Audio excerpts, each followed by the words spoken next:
Could the Oklahoma Sooners have an answer to their quarterback question soon?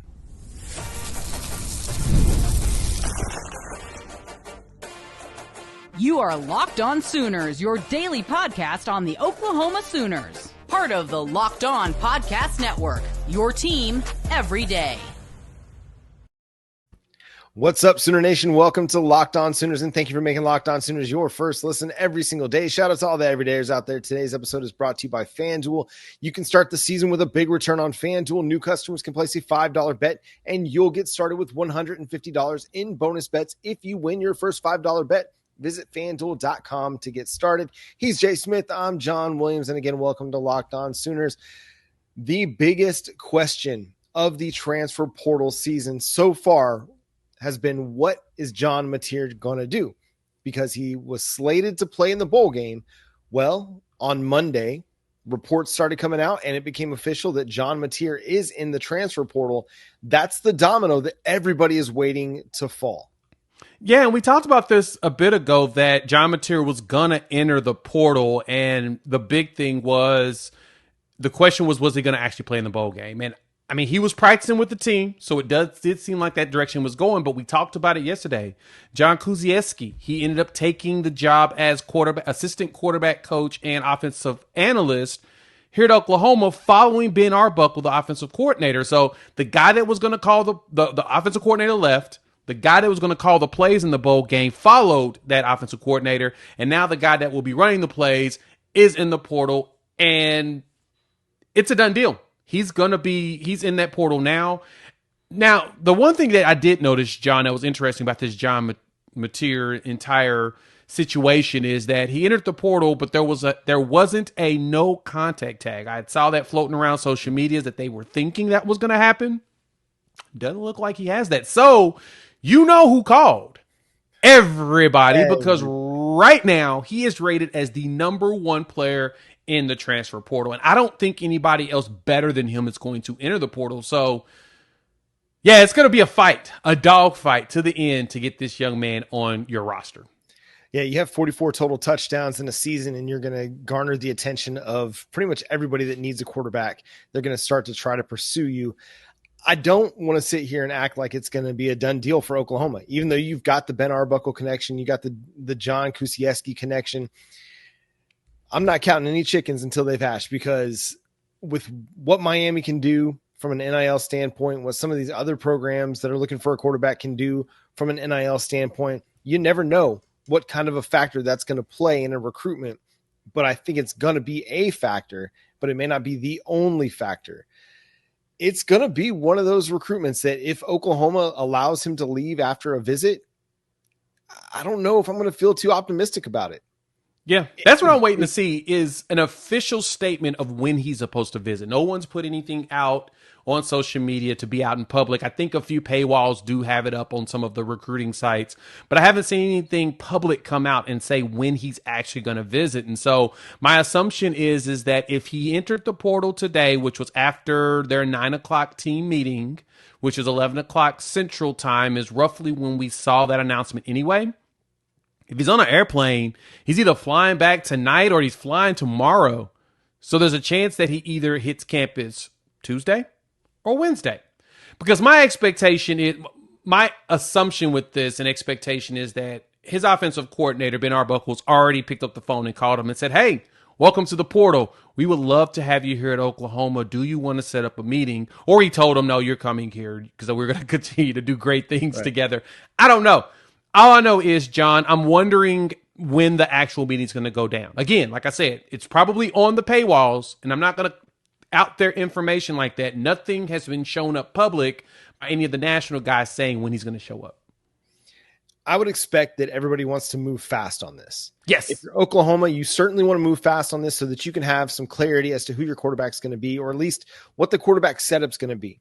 Yeah. If you have John Mateer and Michael Hawkins competing for a job, you have more clarity as to what that's going to look like. Then you can recruit wide receivers. You can get out there, recruit tight ends. You can recruit another offensive lineman if you feel the need to do so, especially maybe one from Washington State. I don't know. But you want to have a little bit of clarity as to what your quarterback situation is going to look like. And if they can get that done before Christmas, then I think it allows you to go into some of these recruitments for wide receivers with another, bullet in the gun, so to speak. Yeah. You've got a guy to show them that, hey, he's throwing for 3,000 yards. But, John, I want you to repeat one thing for me. You talked about the quarterback room. What did you say at the beginning about that? Listen, I'm not going to put it past anybody to create competition in a job. Now, if John Mateer ends up coming to Oklahoma, he's coming to be the starter.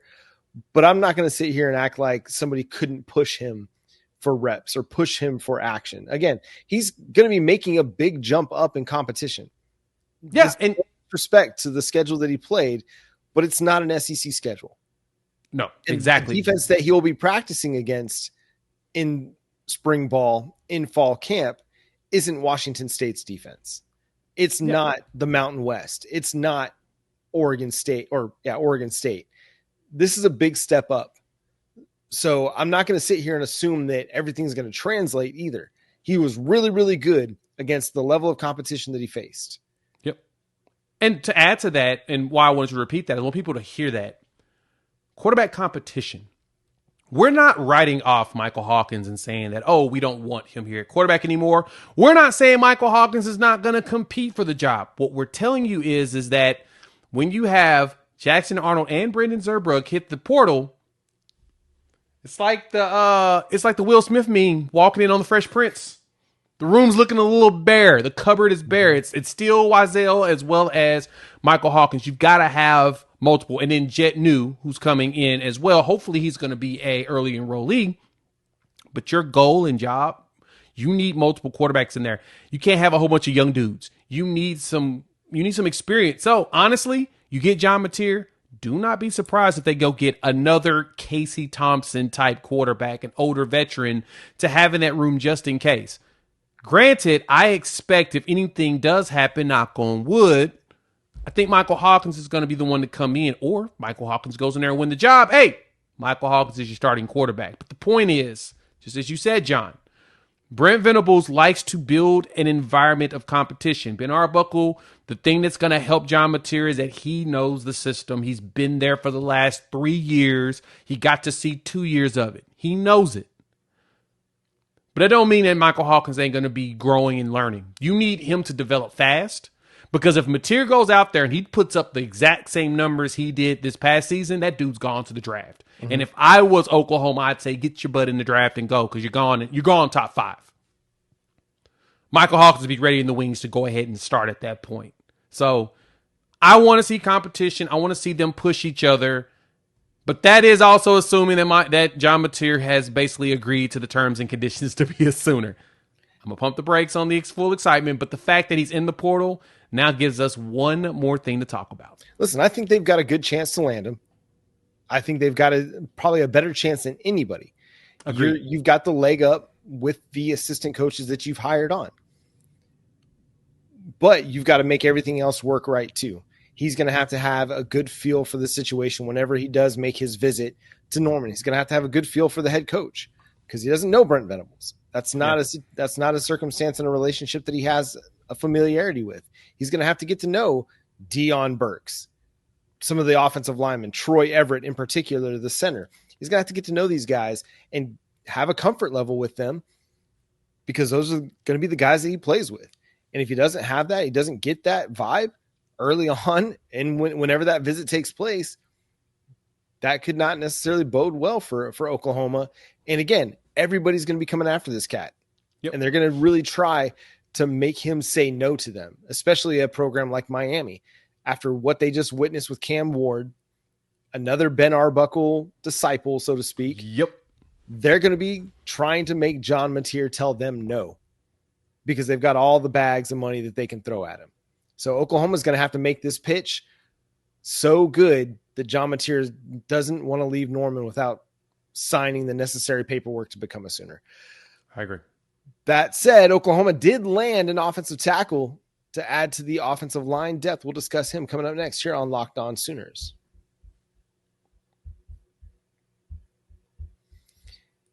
It is college football playoff time, and it is back. With the newly expanded 12-team format, it's guaranteed to be bigger and better than ever, bringing you all the hard-hitting and high-flying excitement that you love. TNT Sports coverage of the College Football Playoff begins December 21st, starting with the College Football Playoff kickoff show presented by AT&T at 11 a.m. Eastern. Leading into our first matchup, the SMU Mustangs battling the Penn State Nittany Lions at noon. Then the Clemson Tigers look to upset the Texas Longhorns in a showdown at 4 p.m. Eastern.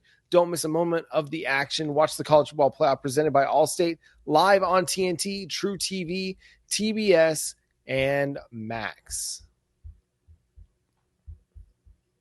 Thanks again for making Locked On Sooners your first listen every single day. Shout out to all the everydayers out there tuning in and subscribe to the show wherever you get your podcasts. We're part of the Locked On Podcast Network, your team every day. The Oklahoma Sooners made a splash on Monday in the transfer portal when they added Stanford offensive tackle Luke Baklenko. Played in 16 games for the Cardinal over the last 2 years, started 9 games in 2024, has more than 1,000 snaps to his ledger as a college player, and has 2 years of eligibility left, Jay. Luke Baklenko. That just sounds like a dude that's going to be out there pushing people around. Like the Klinko game that was on, what was that? Wheel of Fortune. It just makes me think about him just pushing people around and throwing them around. No, he was a huge pickup. One of those that was definitely much needed. The Stanford player. He played a lot of snaps there. And we've also built ourselves a nice little pipeline to Stanford when we got Walter Rouse. And it's hopefully Walter picked up the phone and called the young man and said, hey, go visit Oklahoma. You might enjoy Bill Bedenbaugh. And he talked about that development was critical for him. And having Bill Bedenbaugh there is kind of a big deal. He started, 5 games as a true freshman at Stanford, added in, 11 games this season. And so he's played some pretty solid ball, and his grades were actually pretty good. Hit 4 sacks, 26 pressures on 380 blocks. Snaps this season, so he's done well. Now all we got to do is get him in there in the lab with Bill Bedenbaugh, and boom, he should be able to do something. Yeah, I'm going to reserve judgment on this, because he's got experience that's beneficial. That's critical. We'll see. Can he make the jump that Walter Rouse made? Because you go back to Walter Rouse's season prior to coming to Oklahoma at Stanford. He had allowed 21 total pressures and 5 sacks in 2022, according to Pro Football Focus. In 2023, allowed 0 sacks and just 6 total pressures for the Sooners. Baklenko in 2024, 22 total pressures and 4 sacks in 10 games. So he needs to make that same jump. Again, it's going to be a big jump in competition for Baklenko, but what this does is it provides you a really nice floor at offensive tackle. And if somebody comes in and just jumps him, whether it's Jake Taylor and Jacob Sexton are finally healthy and they are able to have a full offseason of healthy football if they're still at Oklahoma, or if a Michael Fasusi just comes in and hits the ground running and says, nope, I'm ready to play. If Logan Howland continues to develop, if Ryan Foje does the same as Michael Fasusi and says, no, I'm ready to play, it gives you a really solid floor, and that allows you to hope for a higher ceiling than maybe what you have at offensive tackle right now. I'm looking at the room now, I say Baklenko would fight because he has the experience in play to be able to get some time in there. But be honest, if both the Jakes do return, he's more so a swing. You have him with Isaiah Autry-Dent swinging to just being out there, being available. But then you look back behind him, you got Foje as well as Fasusi. So you're right. If Foje and Fasusi walk in there and they're dominant at the guard position immediately, it's a good chance they fly in there and they fight and take away that starting position at the tackle. And I wouldn't be mad. You still got to have bodies, still got to have depth. So Baklenko is good to have because if those young guys develop quickly, now you've got someone that can back up the young guys immediately. And so I'm not saying that he's going to end up being Walter Rouse, but John, I do believe that a player like Baklenko underneath Bill Bedenbaugh could give you a dude that's super surprising. Because, I mean, we've seen Bill Bedenbaugh work some magic with people. You're like, where'd this come from? And I guess the question I have to ask myself is, how athletic is Baklenko? That's the big question I have to ask. I went and watched a little bit of film on him. I saw that Gabe had dropped a few minutes of tape on him, and I like the way he moves, but I don't know if he's Fasusi or Fogier. At the same time, he's been at a Stanford strength and conditioning program in which, shockingly enough, Stanford puts out some offensive linemen. Like, if there's one thing they'll do, they put offensive linemen and tight ends. It's really weird. And defensive ends. It's like the three positions you're like, where did these dudes come from? What? I guess Jim Harbaugh instilled a very good system there to where they were able to pick it up and continue it going, John. It's wild to me to think that they're still able to put those guys in the league, but him coming from that type of program, I think that kind of gives him a little edge when it comes to the young guys. But you're right. It's a good chance some edges. Those young guys come in there and say it's mine. Well, I just want to sit here and think back to last year, because when you added Spencer Brown, you added Michael Tarkin, you ended up adding Gary and Hatchett a little bit later in the offseason. You expected those guys to come in and kind of be day oneers for you and start for you right away. Well, it didn't happen with Spencer Brown. He didn't start until later in the season when Michael Tarkin got hurt. Michael Tarkin was solid, and he was probably your best offensive lineman, but on an offensive line that just really wasn't very good throughout the 2024 season. So I just want to temper my own expectations for Baklenko. If he comes in here and he performs at the level of a Walter Rouse and you get 2 years of that, then, man, I'll be ecstatic, obviously. But I need to see that jump. I need to see, because allowing 4 sacks in the season to me is not great. I mean, no, especially in the ACC. Like, that's not something I'm looking for. I need a better prospect than that. I need somebody that's that is going to be able to make that jump. Now, Walter Rouse did it. Can Baklenko recreate that same trajectory? Can he have a Wanye Morris like jump? Because Wanye Morris didn't really play at all at Tennessee, and then came in, didn't really play much at Oklahoma initially either, and then became a starter and was a big time performer for you. So it's a good veteran to have. Again, it gives you a really solid floor at one of your tackle spots. But if somebody can create a higher ceiling for you there, or even if Baklenko can, I like the position a little bit better now than what I did, because you have better depth at offensive tackle. I think there's maybe still some room for them to add somebody at offensive tackle. I don't think that they have to be done necessarily. I mean, that's a possibility. It depends. Who would you move out of the tackle spot out of the 6 that you have? Well, and this is where it becomes tricky, because how healthy are Jacob Sexton and Jake Taylor? And can I, as a football program, rely on them to be healthy and stay healthy? Because they haven't been able to stay available for you. It's true. There's just been a lot of injuries. And I don't want to sit here and say that they're injury prone or anything like that, but the best ability is availability. And if you can't stay on the practice field and you can't stay on the game field, it makes it really difficult to develop. So I'm not trying to shove anybody out the door, but I do wonder how much the coaching staff is having those conversations. You know, you have to make some tough calls, and they've made some of those already this offseason. I would imagine that if either one of those guys was going to get processed, it would have happened already. But right. So that makes me wonder if they would take another offensive tackle. But I still think if there's somebody that is a legit one-of-one difference maker that you can add at the offensive line spot, you got to consider it. Yeah, that's true. That's a good point. You have to take that in consideration, and we'll see. I could definitely see us taking one more. So you've sold me on the idea of one more just because you want to make sure everybody's healthy, depending on how they rehab. I know that with Sexton's knee and just so much was going on with the injuries on those two with both with Jacob and Jake. So, yeah, that's a fair point that we need to make sure that they're at least healthy enough to be able to play. So I'm with you there. Well, and one name that I'm kind of intrigued by, he entered the transfer portal. It's Washington State's Fa'alili Moy, an offensive tackle prospect that's in the transfer portal now. You want to talk about a dude that played, again, a bunch of snaps, 521 snaps this year, playing a lot of tackle, and only allowed 12 pressures and two sacks, according to Pro Football Focus. So I'm not sure what they're going to do, but there's a connection there with Ben Arbuckle, with Kusiewski, with John Mateer if he ends up at Oklahoma.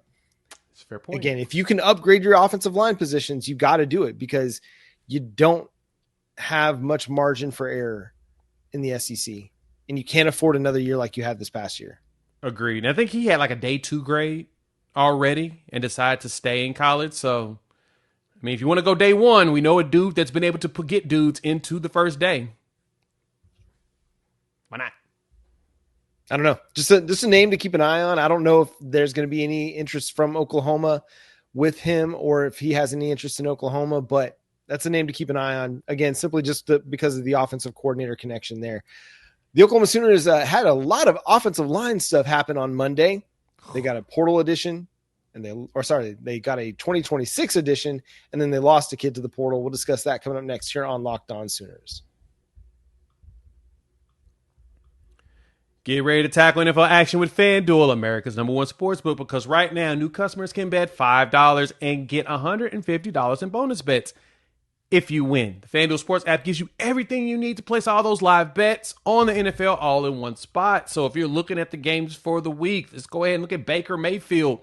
It's going to give you a 3.5-point favorite at the Dallas Cowboys on Sunday. You want to go down there and show some love to Baker? You can. The opportunity's there if you want to jump on that. And so if you get a hunch in the middle of the game, you can check out the latest stats, view play-by-play, so much more, all on the page where you place your bets. So go to FanDuel.com.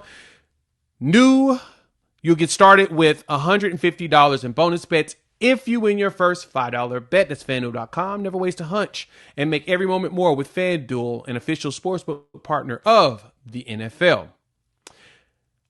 Make the holidays bigger and brighter with Prize Picks, the best place to get real money action while watching your favorite sports. The cool thing about them is you can win up to 1,000 times more money on there. And Prize Picks is the best way to get into the action in your state. Over 30 states are available, including Oklahoma, California, Texas, Georgia, and Florida, and much more. And so you can check them out. They got a promo going on because it's the holiday season. Prize Picks is giving away 2 free picks in December, and they're giving away $30+ million in awards doing Picksmas is what they're calling it. So sign up today. You also get $50 instantly when you play $5. You won't even need to win to receive the $50 bonus. It's there. It's right there available for you to check out. And so download the app today. Use the code LOCKEDONCollege. Get $50 instantly after you play your first $5 lineup. Again, download the app today. Use that code LOCKEDONCollege. Get $50 instantly after you play your first $5 lineup. Prize Picks. Run your game. Thanks again for making Locked On Sooners your first listen every single day. Shout out to all the everydayers out there. Tune in and subscribe to the show wherever you get your podcasts. Free and available on all podcast platforms. Part of the Locked On Podcast Network, your team every day. Jay, the Oklahoma Sooners had some more offensive line news on Monday as Eugene Brooks, the former 4-star prospect, top 100 prospect in the 2024 recruiting class, entered the transfer portal. Yeah, that kind of hurt. I was really excited about Eugene Brooks, a.k.a. BJ Brooks, him with EPL and just the nastiness of that 5-man line we brought in, Daniel Akinkumi, Isaiah Autry-Dent, right? You had a line of dudes that you're like, they're going to be abusive. Josh Isosa, you add all 5 of them together, you're like, yeah, this is going to be nice. And then now we have to break up the band. You no longer have one of the 5 guys that's supposed to have been starting on the line together. It's unfortunate, but it happens. That's the whole thing with the portal. He's from, California, if I'm correct, Sierra Canyon. So if that's the case, it's a possibility he got homesick, wanted to go back home. Maybe a school out there, out west. I mean, have opportunity to play back closer to the crib. I can see it. Kids get homesick. I understand it. It's a new state, gets a little uncomfortable. So sometimes you want to go back. But yeah, it kind of saddens me that we did lose him. I was hoping that all 5 of those would start at least one game together. Yeah, portal's been rough on you, man. You lost JJ Hester and now Eugene Brooks, and just not going well for you. But no, it's going to be tough, man.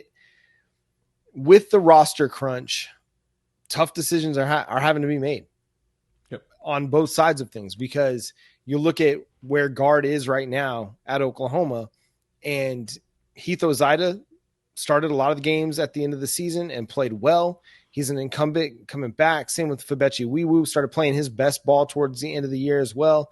you got both those guys coming back. You love what you got in Eddie Pierre-Louis. So you're feeling really good about that. You bring in Darius Afalava, who is just a dude waiting to be unleashed on other defensive tackles. I think he's going to have a strong trajectory at Oklahoma. Not to say that he would have been enough to push Eugene Brooks out or BJ Brooks out, but the position was getting kind of crowded and the path to playing time was going to be tough. If you've got Heath Ozida and Fabechi Wiwu playing this year, and then you got EPL taking over the year after, what's happening at guard? Who knows? But you lose a kid that definitely is very, very talented. And sometimes just things aren't a fit. You get to a place, you think it's going to work out, you spend a year there, and it's not quite what you expected. I mean, we saw that with Derek LeBlanc, not even 6 months in, right? He was at Oklahoma for 6 months and decided that was not where he wanted to be, and that's just the way it is. And you know what? That's okay. It's better to cut bait at that time and understand like it's just not going to work out for all parties involved and move on and move in different directions. And he's going to have opportunities because he's a good player and he's going to have a chance to make an impact at the Power 4 level. The other guy that they brought or that they added to the 2026 recruiting class is Will Conroy, a 3-star offensive lineman, interior offensive line prospect out of Cleveland, Ohio. Had offers from obviously Oklahoma, Arizona State, Boston College, Florida, Indiana, Kentucky, Miami, Michigan State, Missouri, Ohio State, Oregon, Purdue, Texas A&M, UCF, USC, Virginia Tech, West Virginia, and Wisconsin. Quite the nice little offer sheet. John, he's rated at about 358th in the country, about 34th roughly in an interior offensive lineman. And seeing that he's a consensus and composite 3-star, folks are going to be like, oh, we're going after all the 3-star players. But you just named off the list of schools that wanted him. He had committable offers from Ohio State, Michigan, Oregon, Miami. Like that's your big names. Florida, Wisconsin, schools that are known for offensive linemen, right? Penn State, USC, a lot of schools, Kentucky, Michigan State. So you had SEC schools. You also had Big Ten schools who are known for having offensive linemen after this kid. Mm-hmm. That's not a bad thing. You want a player that other schools see and say, nah, we're going to offer him.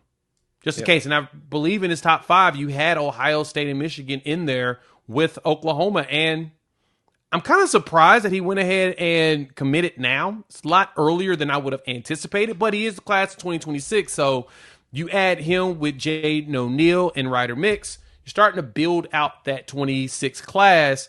And Jaden O'Neal was pretty excited. He tweeted out immediately, let's go. He's pretty stoked. So that looks like they are going to grow that class into a nice one similar to 25.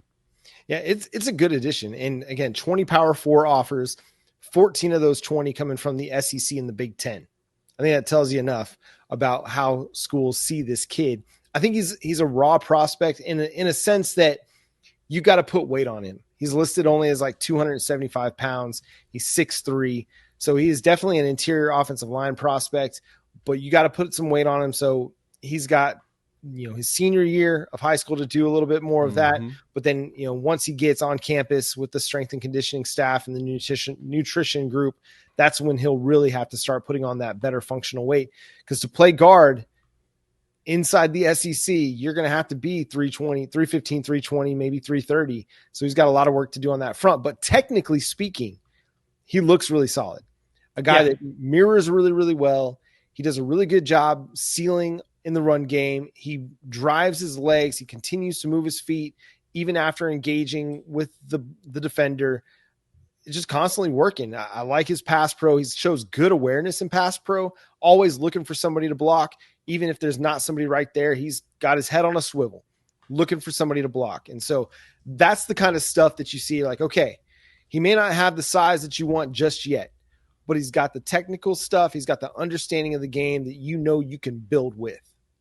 Yeah, you can add pounds to somebody. You can add mass to them, good mass. Like you don't want them to just be fat. You want them to go up there and have some muscle and have a nice physique to it. But you're exactly right, John. You can add that stuff to him in time. It's going to take some time to get there, but he's only a junior in high school. He's about to go through into a senior year. So the good thing is now the season's over and he has committed they'll shoot him some information and say, hey, this is what you need to do for your training regimen to get yourself ready to come to Oklahoma. This is the things that we'll expect. Here's a plan. If you can get on it, boom, get to going. And so he'll probably eat differently. You'll see him change the way he does things. And then the next thing you know, he's going to show up. He's going to be like 300 pounds. You'll be like, whoa, where'd this come from? Well, it's a year and a half. Year and a half of putting in work, a year and a half of eating, year and a half doing everything he needs to do. Boom. He'll get there. So I'm not concerned about his size right now.